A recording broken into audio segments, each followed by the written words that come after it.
All right, welcome back, everybody. So today we continue to acknowledge International Day for Protection of Children. It is a day many countries observe as Children's Day since 1950. In a country like ours, where stories of malnutrition and child abuse have actually become commonplace, it would be encouraging to know that this day does make a difference in creating awareness.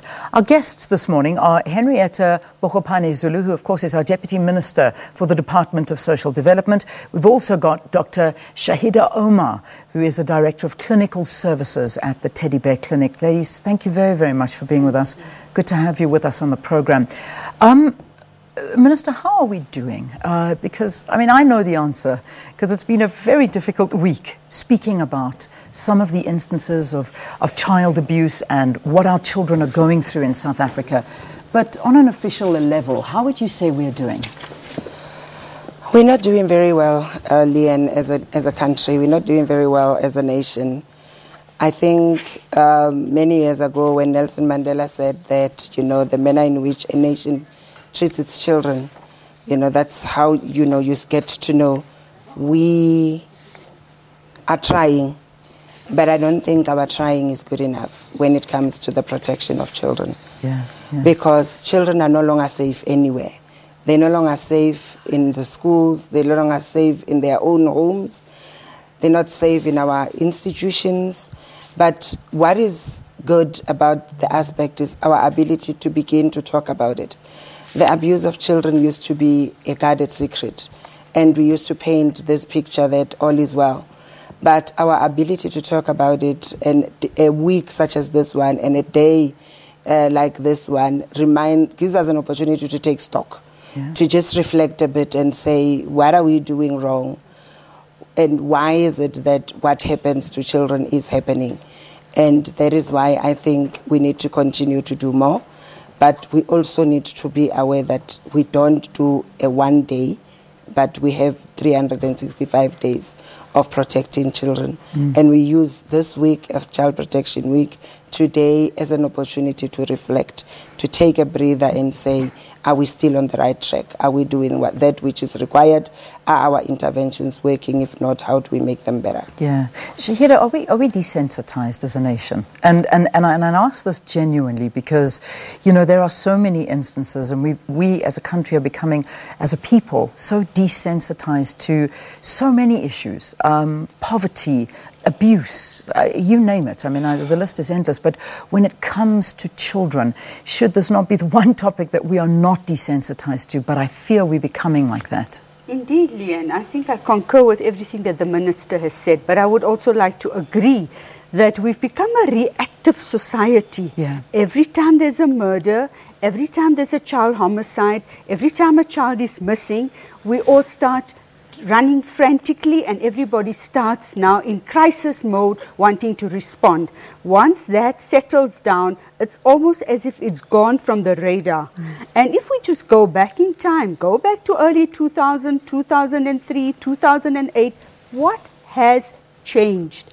There is something terribly wrong, because we continue to do the same things. The more we continue to do the same things, we're going to continue to get the same results. And that is what we need to revisit and review. I agree with the Honourable Minister that yes, we need to utilize this day as a platform to say, what are the lessons learned? What has changed, and what would we like to see change? Because we continue to see that there are 2 child murders according to MRC, the Medical Research Council, per day. We're seeing 3 murders, child murders according to the SABC stats. We also see that in a study conducted by Professor Linda Richter at Wits University, that 99% of children, a study that was conducted between Johannesburg and Soweto, 99% of children have been victims of violence under the age of 18. 99%. 99%. 66% of parents in the study confirmed that they beat their children with sticks and belts in this day and age. We need to also... Where it's a crime. It's a crime. I mean, according to South African law, Indeed, that indeed. is a crime. It's unacceptable, unjustifiable. We need to actually take cognizance of what is happening on the ground. We need to put our money down to what is happening on the ground. Okay, Deputy Minister, I know you want to add. No, I wanted to say, Leanne, let's remind each other a bit. Corporal punishment was banished in the school. When we introduced legislation to banish corporal punishment in the home, South Africans went up in arms. And everybody was saying, you want to now control how we are going to raise you now want to govern our homes, you want to govern. And that was 2004. Fast forward to today.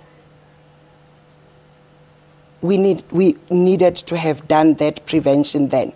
And that section 39 of the Children's Act that was banishing corporal punishment in the home was removed by Parliament, and that section doesn't exist. So in earnest, there isn't a law that protects children in the home in terms Only in the cooperative. Corporal punishment was banned by law in the school. When we wanted to extend that same into the home, it became a very big, I never forget how I had to fight, scream, shout for that section. But obviously when you shout, scream alone in Parliament, it becomes your own problem. And now we are beginning to see the results of why it was important for us to should have done it in 2004. One has to ask the question, though, would that help anyway? I mean, you know, some people criticize, and I go back to what you're saying, you know, you don't want to become a nanny state either, where it's like, I'm going to tell you what you're going to do in your home, what you're going to do, you know, whether you can or cannot do this, how to discipline your children, you should or you shouldn't. I think it's deeper than that, whether or not it's lawful or not, because South Africans, unfortunately, are not the most law-abiding citizens when it comes to certain things. And I think you agree with me. It's very difficult to police something like that, but it's the fabric of society that seems to be at the heart of everything right now. And if we have to blame it, because you were saying, and I'm going to come back to you, Shaheda, you were saying that we're doing something wrong. What are we doing wrong? What is the problem in your opinion? Well, I think this is a systemic issue. For me, we need to unpack the layers, because if we just go back in time, the culture of violence, patriarchy, toxic masculinity, and if we look at the whole socialization, who are socializing our children? Who are the primary caregivers? It's mothers, single-headed households, and it's female-headed households. And I think that is what we need to revisit. Yes, I think a lot of civil society and government departments are looking at positive parenting programs, but that's not sufficient. We need to get all the role players, all the stakeholders together.